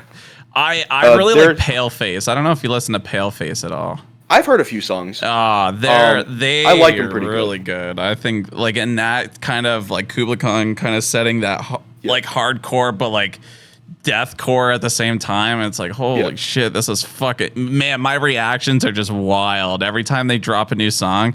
I think they're dropping a new song as well too, but like, ooh, hell yeah. I'm like, mics get smashed, shit gets thrown across the room, and like, they do very well, but I feel like I've helped that band a lot lately. Hell yeah. That's what's up. All right, cool. I don't know what else we can really do with this, but I guess, like, I have no idea. I can just say, I can. If you have any questions, I will answer. I don't know. Anything. I kind of wanted to keep it simple and just like really basic at the same time. Like, obviously these are cool things for me to learn, and just to like a little bit of like, you know, the ins and outs, and it's kind of cool to hear some of the stuff that I've never really noticed about as well. But I mean, this is, I guess, more of a podcast style thing, but I know you have a new song dropping soon, don't you, this month? Yeah, 6 days. 6 days. Okay, shit. You should probably send me the link early so I can get it ready. I will. I will do my best. And then, definitely go check that shit out and go subscribe to his band. Go check that out. And so from what I hear, and this is just from McNasty kind of telling me, he's like, it's not anywhere like like Lorna Shore. No, it's not. That's good. We formed because he loved, like, To the Hellfire, and he was like, okay, I want to do music. I need a vocalist. So he went on TikTok, and like my shit was getting promoted to him. Oh, so I followed him. And like, I've been a fan of him since high school, so it was weird. That's so cool. Yeah, so it was weird to get a message from McNasty just being like, hey bud, you want to scream for me in like a band? And I fucking lived with him. But To the Hellfire took off, and he loved that song, and he was like, okay, I'm gonna form a band. And we were writing, and like we went a while without listening to it, admittedly. Yeah. So there was a lot where it was like, this sounds really fucking sick. I love this. And then we drop it, and everyone's like, hey, wait a minute. And then like, no, dude, what are you talking about? And we play To the Hellfire. It's like, oh my God, what did we do? Yeah. This song is nothing like that. Like, there's clean vocals because Andrew, he's the other vocalist in Brojob. Okay. But he's also our rhythm guitarist. And if I get my way, he's going to be the designated clean vocal guy because I am not confident in my clean voice. And he sings really well. Oh, sweet. So there are cleans in the song. there was a moment in recording when I accidentally discovered a new vocal techniques, and we just threw it in the song. So we were like, we need something. Yeah. It's like there's some shit that at this point people on TikTok have heard it in some of the covers that I've done, but for like official band shit, this is new. This is cool. Because I'm constantly like trying to figure out new shit. Yeah, I feel like you and Taylor Barber are like always trying to find like these weird ass fucking noises. I always want to one up everybody else in the game. That's my thing, man. That's why I started doing. I don't know if you've seen me do it in a video, but like those stupidly shrill pig squeals that I do now. I started doing those. I will find a link at some point. They are obnoxious. Okay. And I will say like, when I do it because I have like in-ear monitoring when I'm tracking vocals. Yeah. If I'm about to do one of those pig squeals, I have to like kind of like gauge it. Or if I know that like, because if it's like a one take thing for like a cover, I just turn my gain down. And then I'll adjust my gain like on the actual like meter shit after it's done recording. Because when you have that sound going directly into your ear, it actually feels like your eyes are going to rattle out of your head. I love doing it because it makes people go, oh my fucking God. Oh, I can't wait.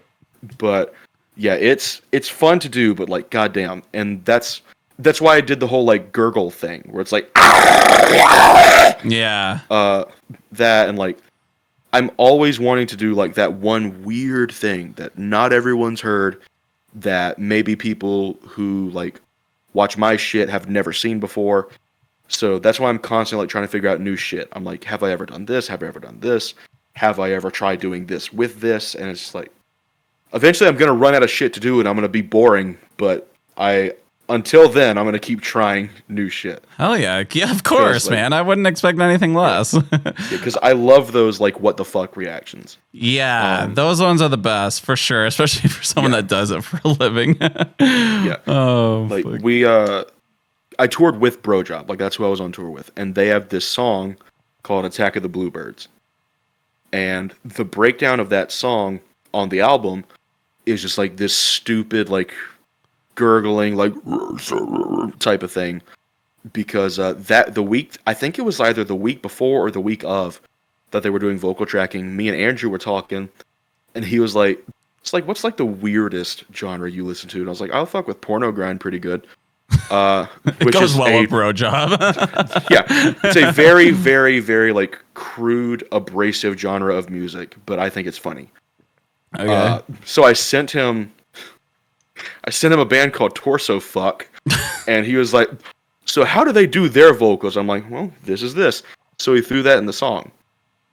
And when we started doing it live, the way that Brojob, because they have two vocalists, it's him and Jacob Wallace. And Jacob will do a part, and then Andrew will do a part, and then there are parts where they're together. Mm-hmm. So he said, I'm going to do like the leading up to the breakdown part, but I want you to do all those weird noises. And that was hands down my favorite song to perform live, because the first time I did it, like it was my first show ever. So I was nervous as shit. But the second show I was like, okay, I got this. And then from there I would do shit. But for that breakdown, there's like this build up, and it's like, shh, like there's this build up and it's like heavy drop. What I would always fucking do is like during that build up, I wouldn't wear my glasses on stage because I didn't want them to like fly off when I'm doing stupid shit. But during that build up, I would like roll my eyes into the back of my head, and then just like when it hit, I would hunch over and make all these sounds, and then to end it, I would do that like stupid fucking pig squeal. And people would go fucking ballistic. Like screaming and shoving people and like throwing punches and shit. And I was like, okay, this is what I want to do with my life, because this is amazing. Like, That's for sick. all the bullshit that I went through, because like I fucking made myself sick off of gas station food, and I got no good sleep, and I was an emotional wreck by the end of it. Performing makes it worth it, dude. Like, it is the most addicting thing on the fucking planet. Yeah. So, like, that's why I'm going back on tour in a couple weeks. That's because I'm just cool. like, yep, this is it. And this was your first tour too? First tour, first time ever performing. Oh, ever. on stage? Oh shit, Yeah. That's crazy. That's cool that you get to do with those guys. Who are they? Who did you go on tour with? What bands? And what are you going back on with? So I went on tour with Brojob, and for the first few shows, we had Goon Lord with us, and then the people who would open the show were always like local acts from like the area. Yeah.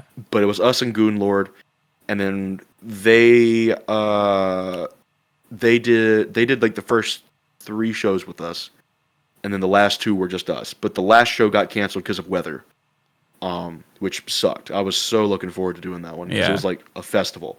And like fucking I Declare War and Salt Wound were gonna be there. Ooh. And, yeah, like we were still headlining, but I was like, I haven't seen these bands before, but people are like hyping them up to me all the time. So I'm like, I'm gonna get to see them live. Yeah. So I was hype about that, and I just didn't get to. Yeah. Which sucked, but still, like getting to perform was amazing. I don't know who we're touring with on this one. I do know that we are headlining Virginia Death Fest both days, and then we're doing a show in Charleston, South Carolina with Slackjaw. Oh, nice. They're like groove, thrash, really like good shit. I think I've heard them before. I heard the name. Yeah. Their bassist and vocalist is one of Eric's YouTube buddies. Oh, sweet. So like we're all just kind of like we all know each other basically. That's cool that I had like worked out that way. Yeah. So like I'm going back to my home state to do a show and then fucking off back to California to sleep. To sleep. That's all I do. I wake up, I cook and scream, and then I go back to bed. I feel like it's the same with me, man. I just edit, and I mean, I try to get out as well, but like I try to record as much shit as I can, send it to my editor, and then I'm still doing stuff on the back end, and then community, and then I try to get out. I like to go on my bike rides, and it's fun to just get out. Oh yeah, I live like a fucking bear, dude. Like I wake up, I eat, I growl, and then I go back to bed. Literally. And that's it. Like I don't know how the fuck Eric hasn't kicked me out yet, because I will run around the house making demon sounds. It's like I'll leave my room and it's like crouch down and like just fucking like like walking through the house. Like I don't know how he tolerates it, but he does. So he's a very patient man. I will say that. That's good. So I heard he's gonna do like is he doing a face reveal or something? Because I guess he's gonna be doing shows soon, eh? Or a music video. I don't know if he's not in the music video. Like his face is. Oh, okay. I think for the solo, he's gonna be like recording his fretboard, but his face is not gonna be in it. Oh, okay. So he's not. People think I am him, and that the Screamy Memey thing is a cover up so I can get my face out there. Not McNasty. So you're McNasty. Allegedly, yes. Or because Eric. we're both heavy set white dudes with beards, so that means we're the same thing. Oh, I don't even know what he looks like or even what he. Yeah, I've talked to him a couple times on Instagram, and that was it. We look like we could potentially be related. Like, that's kind of cool. So for Christmas, because I'm not around my family anymore, he invited me to go to like his family's thing, which was like so nice of him. That's awesome. And they're the fucking nicest people, dude. Like so fucking friendly. But one of them thought that I was Eric, and then one of his aunts thought that I was just like a family member she hadn't met before, because like we look similar. Like we're both broad fucking fuzz guys. So they were just like, oh, Eric brought a new cousin. It's like, no, I'm just his roommate.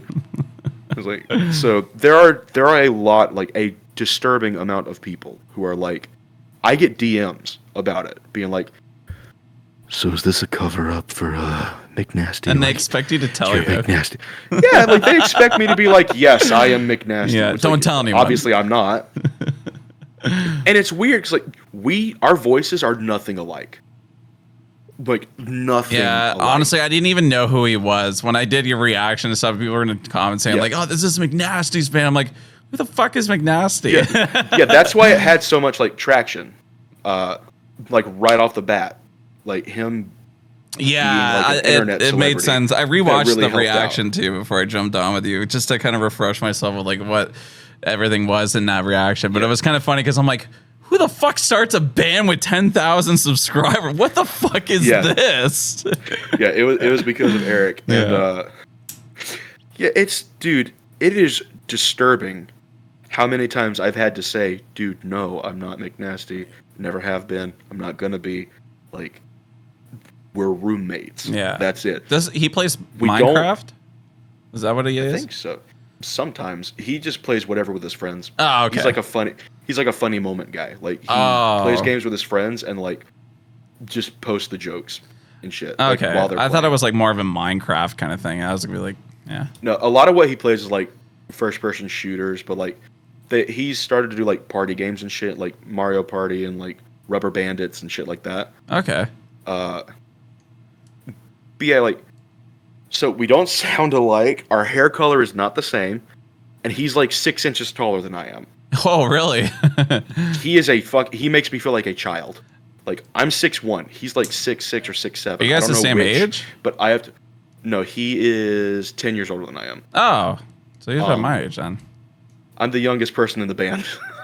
There's nothing wrong with that. Andrew's 35, I believe. Eric is 30. I'm not sure how old Trevor is, but I know he's older than I am, and I am 20. Nice. So, okay. Yeah. Stay young, man. Do it while you're young too, especially all this touring and stuff. Oh yeah.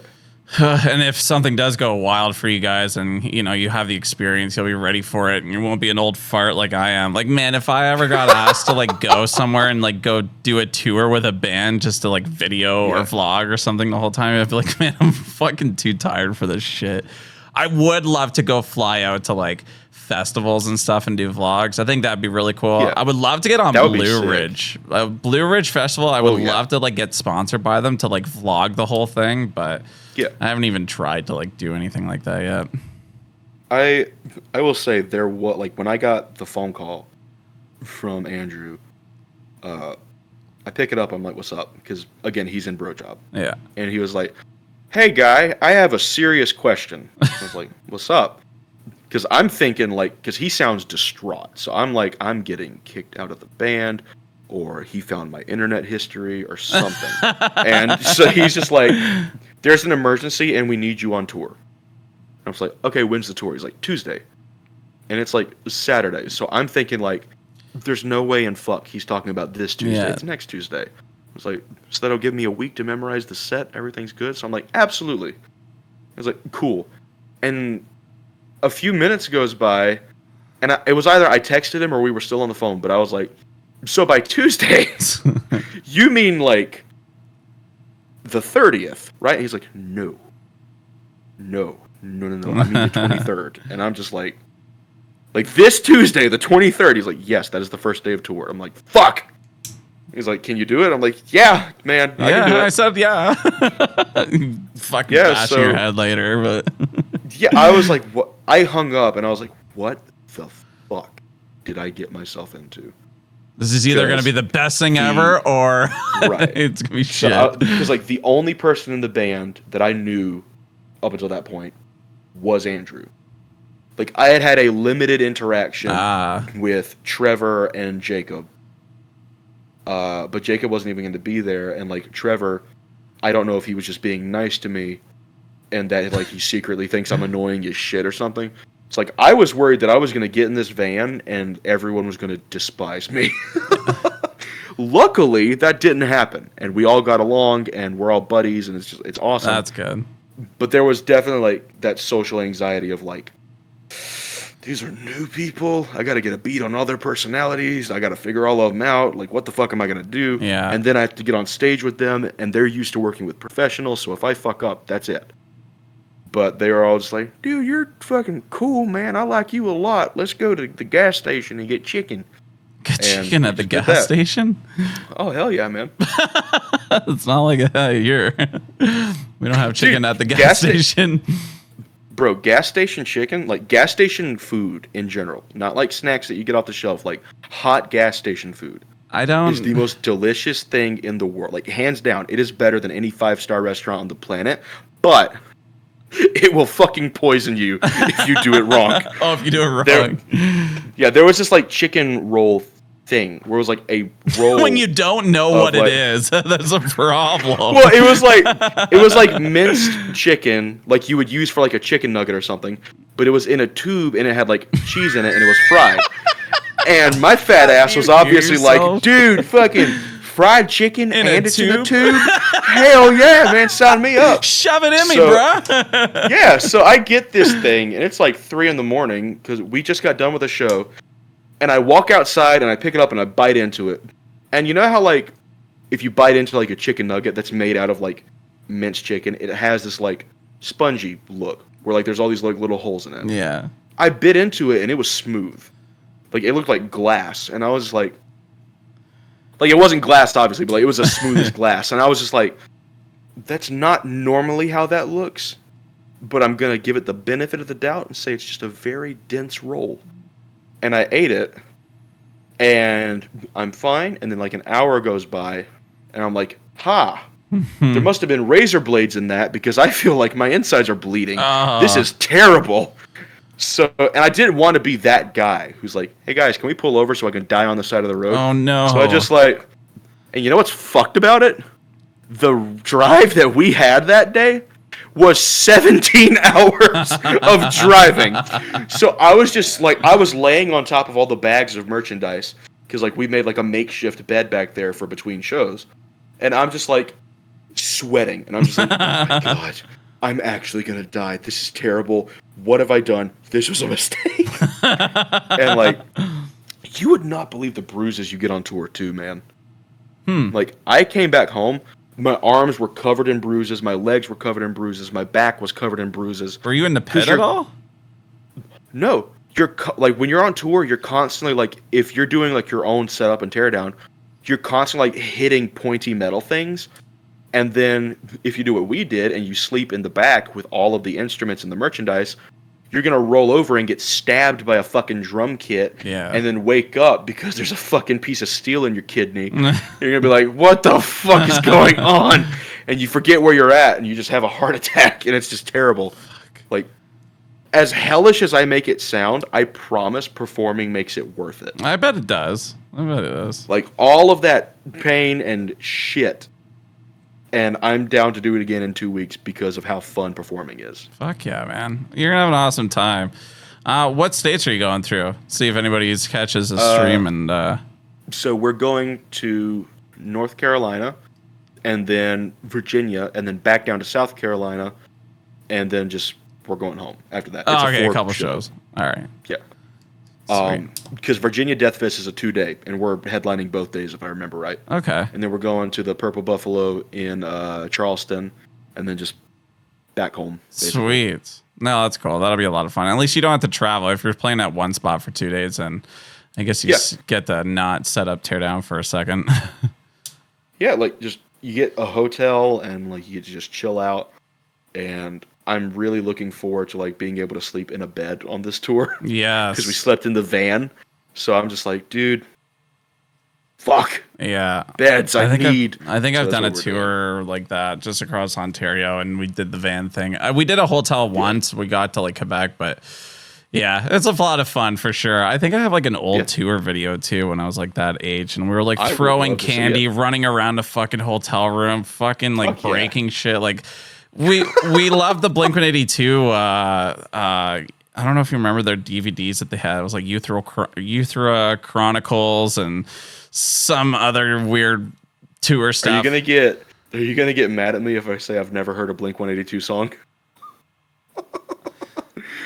I've never heard a Blink-182 song. What? You are young though. You're 20 years old, so I think I can kind of accept it, but the only punk that I've heard ever is the Misfits, the Hitchcocks, the Vindictives, and then like early Napalm Death. Because to begin with, they were just punk. Yeah, but that's like real punk though.